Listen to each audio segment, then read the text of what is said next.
আসসালামু আলাইকুম। আমরা আজকে সি প্রোগ্রামের মধ্যে লুপ এবং এর ইউজ সম্পর্কে দেখব। আসলে লুপটা কি? Loop self repeat task without writing code multiple Times, মানে বারবার কোডটা না লিখে একটা টাস্ককে বারবার রিপিট করা, একটা প্যাটার্ন ক্রিয়েট করে একটা ফর্মুলার মধ্যে ইউজ করে আমরা বারবার কোডটা না লিখে একবার সেটাকে রিপিট করতে পারবো। মানে বলতে গেলে ধরেন আমাদের 1 থেকে 5 পর্যন্ত লেখা লাগতেছে, এখন লুপ না থাকলে আমাদের বারবার প্রিন্টএফ দিয়ে বারবার 5 বার লেখা লাগতো। লুপের মাধ্যমে আমরা শর্ত দিয়ে দিব, একটা কন্ডিশন, একটা লিমিট দিয়ে দিব, যার মাধ্যমে আমরা আমাদের শুরু এবং শেষটা বলে দিব, আর আমাদের বারবার প্রিন্টএফ লেখা লাগবে না। একবার প্রিন্টএফ দিয়ে সেটা বারবার লুপ করতে থাকবে। জিনিসটা যদি আমরা নর্মালি ম্যানুয়ালি করতাম বারবার প্রিন্টএফ দিয়ে, তখন আমাদের হয়তো যে প্রিন্টএফ লিখে রাখতে বারবার। এখন যদি আমরা কোডটা দেখি, বিএস কোডের মধ্যে যদি আমরা জিনিসটা চেক করি, বিএস কোডের মধ্যে এই কোডটা দেখেন, প্রিন্টএফ দিয়ে 1, প্রিন্টএফ 2, 3 5 বার দিয়ে 5 বার লাইন ব্রেক করা হয়েছে। আমরা কোডটা রান দিই, রান কোড, আমরা আউটপুট পাচ্ছি 1 2 3 4 5। এখন আমাদের আসলে এখানে যদি 1 থেকে 5 না হয়, সেটা যদি হতো যে আমাদের 1 থেকে 20, তো আমাদের 20 বার প্রিন্টএফ লেখা লাগতো। তো 20 বার প্রিন্টএফ দিয়ে কখনোই মানে আমাদের সুবিধা নয়, এটা আমাদের জন্য প্রবলেম। তো আমরা সেটা না করে আমরা একটা কাজ করতে পারি, আমরা লুপ ইউজ করতে পারি। যেমন প্রথমে আমাদের যে ফর লুপ, আমাদের যে লুপ 3 রকম লুপ আছে, for loop, while loop, do while loop. আমরা প্রথমে ফর লুপটা দিয়ে দিই। এখন used when a number of iteration is known in advance, মানে হচ্ছে কয়বার লুপটা ঘুরবে সেটা আমরা আগে থেকে জানা থাকে, সেটাকে আমরা ফর লুপ বলি। তার স্ট্রাকচারের মধ্যে ইনিশিয়ালাইজেশন থাকে, কন্ডিশন থাকে, আর একটা আপডেট থাকে। আর জিনিসটা আমরা যদি বাংলায় বলি হচ্ছে কতবার কাজটা পুনরাবৃত্তি হবে, সেটা আমরা জানি, কতবার হবে সেটা আমাদের জানা আছে। এটার মধ্যে ইনিশিয়ালাইজ করতেছে ইন্টিজার i equal to 1, তারপর হচ্ছে আমরা একটা কন্ডিশন দিয়ে দিচ্ছি i হচ্ছে 5 থেকে ছোট বা 5 এর সমান হবে। এরপর আমরা প্রিন্টএফ করে ফেলতেছি আইটা। এরপর আমাদের কোড এখানে ব্যাক আসতেছে, ব্যাকের সাথে ইনক্রিমেন্ট হচ্ছে, মানে আইটা এক করে বাড়তেছে প্রত্যেকবার রান হয়ে লুপটা কাজ করবে। মানে 5 বার করে প্রিন্টএফ লেখা লাগতেছে না। এখানে যদি আমাদের 5 মাসের 20 হতো, মানে 20 বার প্রিন্টএফ লেখা আসলে অনেক সমস্যা, সেটা আমাদের লাগতেছে না। তো আমরা এখানে শুরুতে i equal to 1, এবার কখন পর্যন্ত চলবে, তারপর হচ্ছে প্রতিবার এক করে পারবে, সেটা আমরা বলে দিচ্ছি। যদি আমরা দেখি এটা ফর লুপ, এখানে আমরা সেম বিএস কোডের মধ্যে যাই,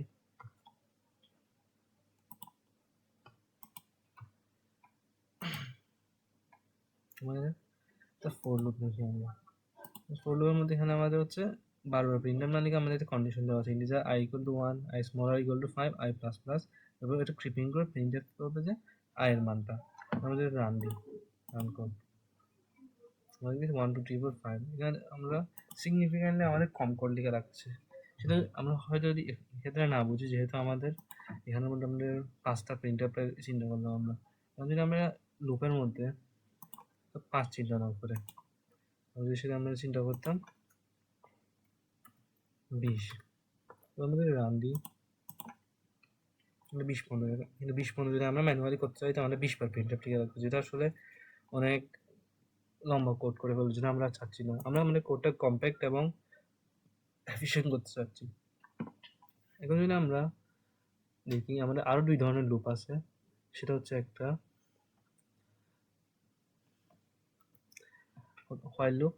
হোয়াইল লুপের সাথে ফর লুপ আসলে আমরা দুটোটাই তো লুপ, কেন আমাদের হোয়াইল লুপটা আবার লাগতেছে, এটা হচ্ছে নাম্বার অফ ইটারেশন যেটা আমার জানা নাই, নট নোন। যেমন স্ট্রাকচারটা একটু ভিন্ন, এখানে হোয়াইল এর কন্ডিশন। তো হোয়াইল লুপটা আসলে দেখে আমাদের বুঝতে সুবিধা হয় জিনিসটা কেন। হোয়াইল লুপের স্ট্রাকচারে দেখা যায় প্রথমে আমরা integer i equal to 1 initialize করতেছি, তারপর আমরা হোয়াইলের কন্ডিশনটা দিচ্ছি, তারপর কন্ডিশনের পরে আমরা প্রিন্টএফটা দিচ্ছি, সেটার পর আমরা ইনক্রিমেন্টটা দেখাচ্ছি। অন্যদিকে আমরা ফর লুপের মধ্যে সবকিছু আমরা এক লাইনের মধ্যে দেখাচ্ছি, এটা অনেক সময় আমাদের এফিশিয়েন্ট, কিন্তু আমাদের বুঝতে অসুবিধা হয়। এখানে তোর মধ্যে এটাও সেম, কোন কাজগুলো সেম কাজ করবে। আমরা একটা কোড দেখি,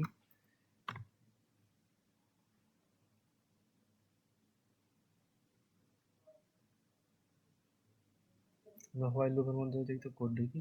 হোয়াইল আমরা দেখতেছি এখানের মধ্যে আমাদের প্রথমে ইন্টিজার i equal to 1 আমরা ইনিশিয়ালাইজ করে দিচ্ছি, তারপর আমরা হোয়াইল এর ভিতর কন্ডিশন দিচ্ছি i smaller equal to 5, তারপর আমরা প্রিন্টএফ দিচ্ছি যে আইটা প্রিন্ট দিচ্ছি, তারপর আমরা আইটাকে ইনক্রিমেন্ট করতেছি। এটা আমরা জিনিসটা বুঝতে সুবিধা হয়, যেমন জিনিসটা এভাবে করে চলবে, এভাবে করে চলবে, প্রিন্ট হয়ে তারপর ইনক্রিমেন্ট করবে। অন্যদিকে আমরা যদি ফর লুপ দেখি, ফর লুপটা যদি আমরা বারবার জিনিসটা বুঝে ফেলি, তারপর আমাদের ইউজ করতে করা হয়।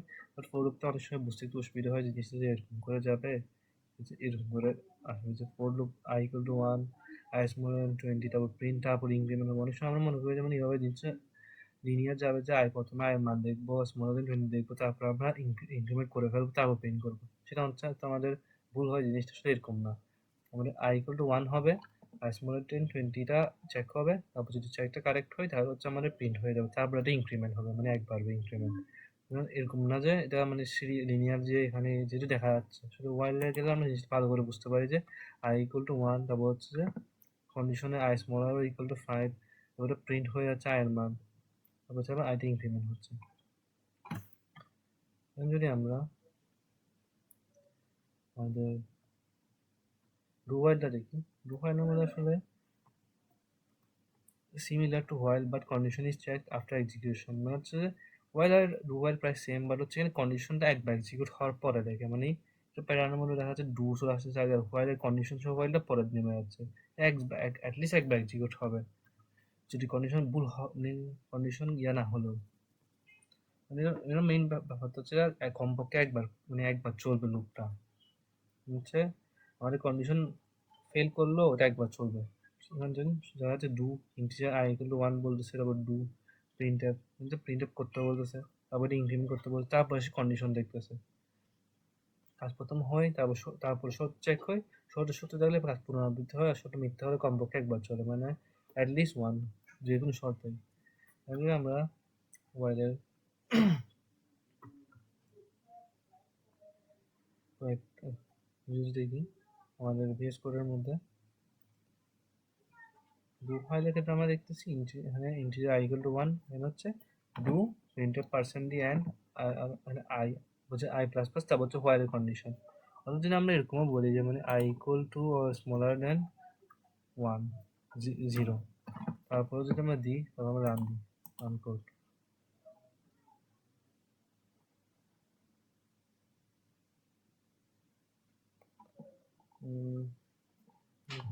এটা আমাদের কোড একবার রান করছে, প্রিন্ট করছে 1, i=1।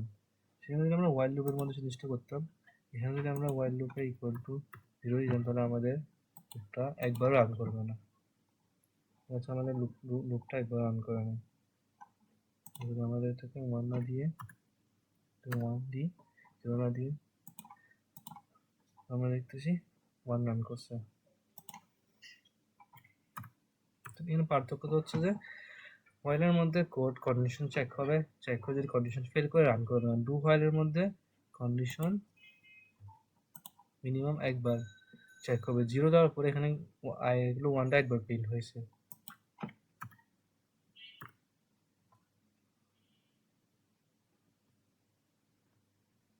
আমাদের এখানে চেক করি যে মানে আসলে for loop, while loop, do while আসলে পার্থক্যটা কি, মানে কোনটা কেন ইউজ হয়। ফর লুপে আমাদের মানে কয়বার লুপটা রান করবে সেই কাউন্টটা মানে মনে আছে, আমার জানা আছে। হোয়াইল অন্যদিকে হোয়াইল লুপে সেটা আমাদের কাউন্টটা মানে জানা নেই, মানে জানা না থাকার কারণে আমাদের ইনফিনিটি চলতে পারে অনেক সময়, সেটা আমাদেরকে কন্ডিশন ছাড়া স্টপ হবে না। ডু হোয়াইলের ব্যাপারটা ডু হোয়াইল অ্যাটলিস্ট একবার রান করবে। হোয়াইল আর ডু হোয়াইলের ডিফারেন্স আছে, while loop repeats a block of code while a condition is true. A do while loop executes the at least one, মানে হচ্ছে কন্ডিশন ট্রু হলে while লুপটা execute করবে কোডটাকে, do while at least একবার execute করে ফেলবে condition false হলো। দেন আমরা হোয়াইলকে entry control loop, মানে হচ্ছে কন্ডিশন চেক ফার্স্ট, মানে এন্ট্রি শুরু থেকে কন্ডিশন চেক হয়। অন্যদিকে আমরা ডু হোয়াইলকে বলি এক্সিট কন্ট্রোল লুপ, মানে কন্ডিশনটা চেক হয় এক্সিকিউশন হবে, মানে কোডটা একবার রান হয়ে বের হয়ে যাওয়ার সময় তখন কন্ডিশন চেক হচ্ছে। if the condition is false at first the loop does not run, মানে হচ্ছে কন্ডিশন ফলস হয়ে লুপ রানই করে না, বাট হচ্ছে ডু হোয়াইলের ক্ষেত্রে অ্যাটলিস্ট একবার রান হয়ে যাবে। the loop repeats while the condition is true, used when a number of repetition is unknown, হচ্ছে হচ্ছে the loop must include update, increment, decrement or infinite loop, নইলে হচ্ছে এটা ইনফিনিট লুপ হয়ে যাবে। অন্যদিকে ফোরের ক্ষেত্রে এগুলো লাগে না, ফোরের স্ট্রাকচারের মধ্যে এগুলো থাকে। এখানে হচ্ছে ব্যবহার হচ্ছে মানে একটা সেমিকোলন রিকোয়ার্ড হয় হোয়াইল লুপের লাস্টে, মানে হচ্ছে জিনিসটা হচ্ছে এরকম, এখানে আমাদের হোয়াইলের পরে একটা সেমিকোলন দেওয়া আছে, যদি সেটা আমাদের এই ডু হোয়াইল লাগছে কিন্তু হোয়াইলের মধ্যে মূল সেমিকোলন লাগে না, কারণ হচ্ছে ডু হোয়াইলের ক্ষেত্রে হোয়াইলের কন্ডিশনটা লুপের বাইরে নিয়ে যাওয়া হয়। তো আমরা এভাবে মানে বিভিন্ন কেসে আমাদের লুপগুলোর ইউজগুলো দেখতে পারবো। যেমন আমাদের কোডের মধ্যে যদি আমরা আসি, এখানে 5-এর জায়গায় 7 দিলাম, 7 দিয়ে আমরা কোড রান দিলাম, রান করলে আমাদের কোডটা দেখা যাচ্ছে 7 রান করছে। এবার আমরা মানে এই লুপগুলো ইউজ করে আমাদের লুপগুলোর পার্থক্য হিসাবটা আমরা বিভিন্ন ক্ষেত্রে ইউজ করতে পারবো, মানে কোন সময় কোনটা এফিশিয়েন্ট হবে ওই সময় আমরা ডিফারেন্ট লুপগুলো ইউজ করবো।